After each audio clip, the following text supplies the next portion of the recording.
Soy el doctor Jordi Munés, director del Institut de la Màcula de la Retina, un centro con vocación de ser referente internacional en el tratamiento médico y quirúrgico de las enfermedades oftalmológicas. Nuestro esfuerzo diario no es solamente ofrecer a nuestros pacientes los últimos avances oftalmológicos, sino tratarlos con la misma honestidad, sinceridad y afecto que nos gustaría que nos trataran a nosotros mismos. Nuestro compromiso con la investigación desde hace muchos años nos ha permitido obtener satisfacciones importantes para poder rescatar a muchos pacientes de llegar a la ceguera.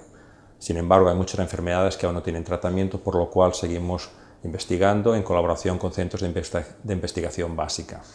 La pertenencia al campus del Centro Médico Tecno nos permite ofrecer una atención global de salud a nuestros pacientes, tanto a los pacientes de nuestro entorno como a pacientes internacionales, ofreciéndoles diferentes especialidades oftalmológicas como la cirugía y tratamiento médico a las enfermedades de la retina, del vítreo y de la mácula, cirugía de la córnea, cirugía refractiva, catarata, cirugía plástica y glaucoma.